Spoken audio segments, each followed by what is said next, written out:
Halo teman-teman, pada episode kali ini saya akan bercerita sedikit tentang mitos keberadaan makhluk astral yang sering disebut juga hantu banyu.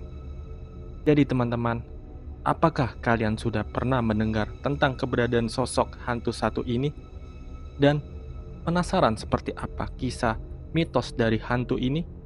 Saksikan terus video ini sampai selesai. Let's play horror time.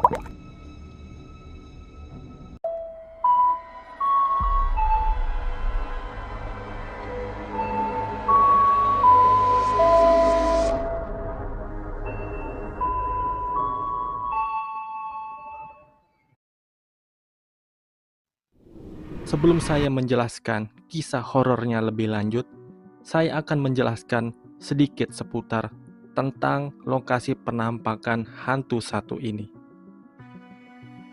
Jadi penampakan hantu ini berada di lokasi di Sungai Musi.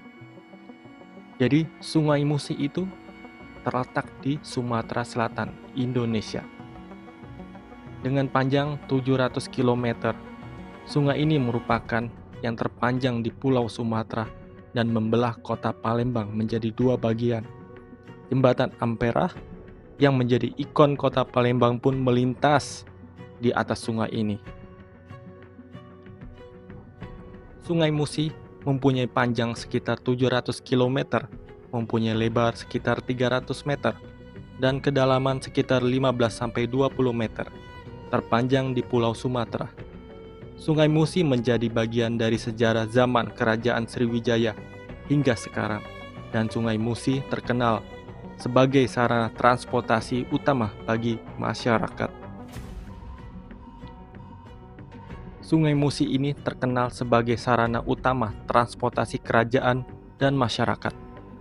Ini tetap berlanjut pada masa pemerintahan Kesultanan Palembang Darussalam.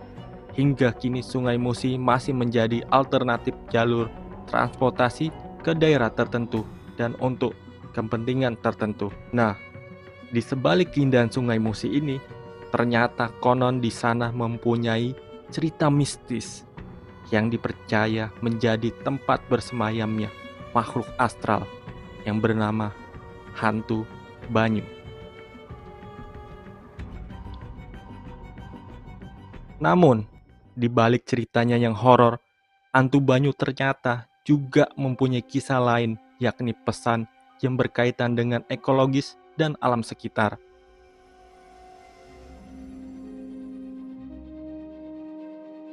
Dari segi mitologi, kepercayaan masyarakat tentang hantu banyu secara harfiah berarti hantu air. Sejarawan Universitas Sriwijaya Dedi Irwanto menjelaskan bahwa ada kepercayaan yang beredar luas di masyarakat Palembang mengenai sosok hantu satu ini. Konon makhluk ini merupakan arwah dari korban yang tenggelam di sungai, yang sengaja jatuh maupun tidak disengaja jatuh. Menurut cerita, hantu banyu ini ada karena sering ada orang yang tenggelam di Sungai Musi. Dari catatan kepolisian dan juga jurnalis, banyak laporan orang tenggelam di dalam Sungai Musi ini.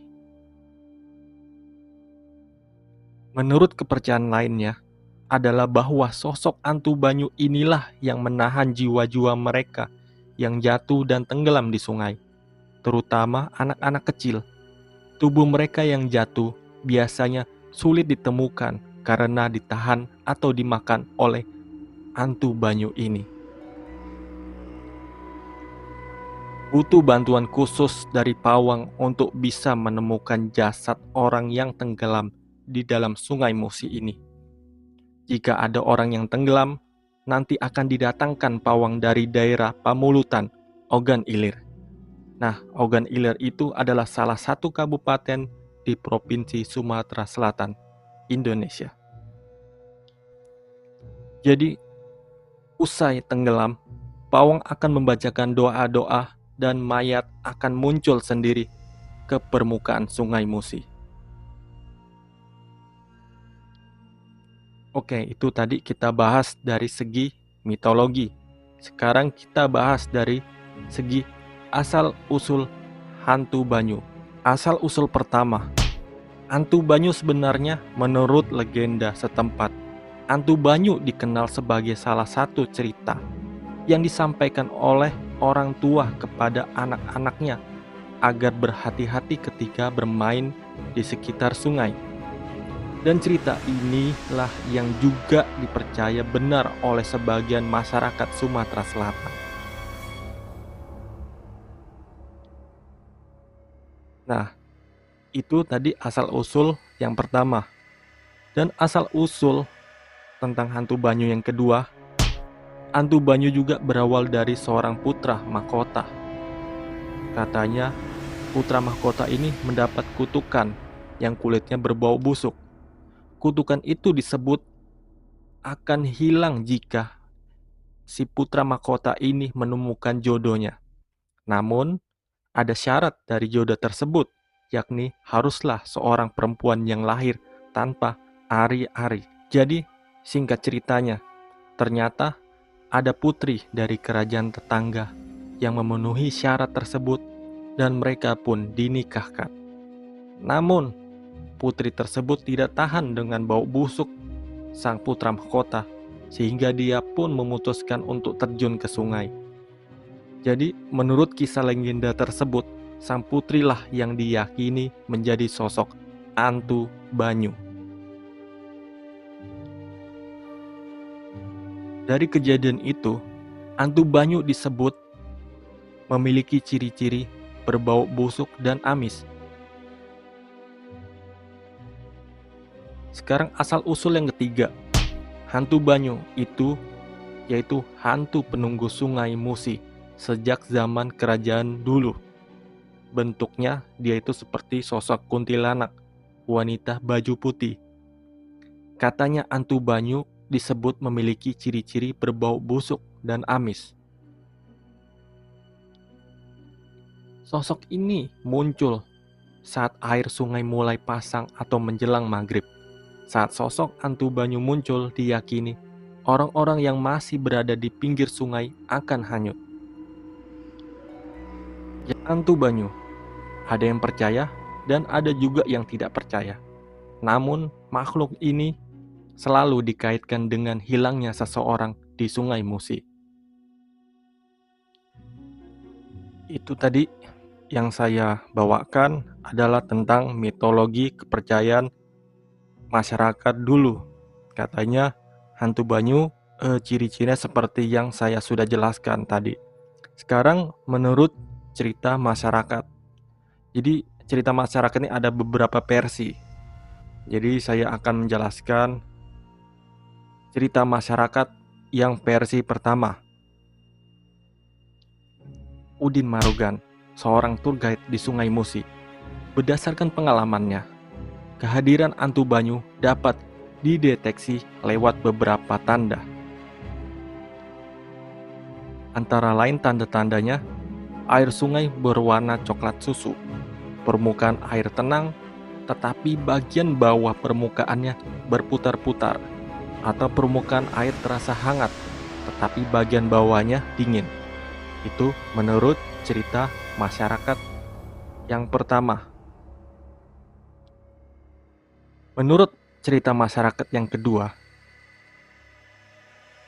Agus ini memiliki pengalaman hidup yang mungkin takkan pernah melupakan pengalaman menyeramkan ini sepanjang hidupnya. Ia mengaku pernah tertangkap oleh hantu air atau yang kerap dijuluki hantu Banyu. Untungnya, dia berhasil menyelamatkan diri. Saat masih belia, Agus pernah tinggal di daerah Kedukan yang lokasinya persis di pinggir sungai. Saat itu Agus sedang mau mencuci tangannya. Dia pun turun ke tangga dan saat itu airnya baru pasang setengah, jadi tangga belum tenggelam sepenuhnya. Pas saat Agus turun, tiba-tiba menjadi licin. Agus pun terpeleset, tapi untungnya masih bisa dipegangan. Agus sontak berteriak memanggilnya, "Tolong, tolong." Untung temannya sedang berada di sekitar sana, dan saat itu temannya langsung memegang Agus dan anak tangga dengan kuat. Ia mengaku saat rasanya seperti ada yang menarik dan badannya tiba-tiba terasa licin. Menurut Agus, saat temannya menariknya, ia terasa saling tarik-menarik. Agus berteriak, "Tolong, ada hantu banyu menarik." Pas ditarik itu rasanya Agus seperti kayak dililit, bukan ditarik tangan. Menurut Agus, yang menarik itu seperti rambut, karena tarikannya dari teman-temannya lebih kuat. Lilitan dari rambut tadi melorot. Akhirnya Agus pun bisa naik ke atas dengan selamat. Itu cerita dari cerita masyarakat yang kedua. Sekarang saya akan menceritakan cerita masyarakat yang ketiga. Cerita masyarakat yang ketiga ini menurut keterangan masyarakat setempat, hantu banyu yang mendiamin Sungai Musi merupakan perpaduan antara manusia dan si Amang dengan rambut panjang dan berlendir. Ibu-ibu yang tinggal di daerah situ juga sering berpesan kepada anak-anaknya agar hati-hati jika main di sungai, apalagi jika sedang air pasang. Menurut masyarakat setempat, hantu banyu itu umumnya berambut panjang, hitam. Kalau kata orang tua dulu, kalau rambutnya panjang berarti perempuan. Hantu banyu konon sering membuat jebakan di tangga-tangga rumah pesisir sungai dengan melumurkan lendir di tubuhnya. Kemudian ia akan sabar menunggu calon korbannya terpleset dan jatuh ke dalam sungai. Umumnya, hantu banyu akan mengincar korban pada petang menjelang maghrib hingga malam hari. Hantu banyu dapat dipercaya akan membawa orang yang hanyut itu tenggelam hingga di dasar sungai. Kisah lainnya yang dari hantu banyu ini ada kaitannya dengan alam. Terlepas dari kisah horornya, cerita hantu banyu juga dikaitkan dengan kepentingan ekologis. Masyarakat menilai bahwa sosok hantu banyu yang bau amis adalah cerminan sekaligus peringatan bagi masyarakat sekitar sungai. Bau busuk yang timbul bukan semata-mata karena kedatangan hantu banyu, melainkan dari limbah yang dibuang manusia sendiri ke dalam sungai. Jika dilihat dari sisi horornya, maka hantu banyu ini sangat meresahkan warga sekitar Sungai Musi. Dan setiap warga yang menjadi korban pasti akan mati dengan tragis, yaitu tubuh yang berlobang dan tulang sumsum yang kering. Dari sisi ekologis, keberadaan mitos ini menjadi sorotan agar masyarakat di Sungai Musi lebih berhati-hati jika berada di tepi sungai dan juga selalu sadar untuk menjaga kelestarian lingkungan Sungai Musi. Banyaknya korban tenggelam di sana, kemungkinan ada faktor yang lainnya juga. Bisa jadi saat menjelang malam itu penglihatan agak kurang jelas, karena biasanya di daerah tepi sungai kurang adanya penerangan yang cukup dan bisa mengakibatkan terpeleset maupun jatuh ke sungai. Jadi teman-teman, itulah cerita mitologi tentang hantu banyu yang ada di daerah Sungai Musi, Palembang. Menurut kalian teman-teman, kalian itu berada di sisi yang mana? Apakah kalian percaya atau tidak? Oke teman-teman, jika ada info tentang sosok makhluk astral ini, silakan komen di bawah. Dan juga jika ada kisah-kisah horor lainnya di luar sana yang mau saya ceritakan, silakan tinggal pesan di komentar. Dan yang akan terpilih, saya akan membawakan cerita horor ini ke konten video selanjutnya. Itu saja dari saya. Saya sendiri Adis. Salam jumpa di dunia misteri lainnya.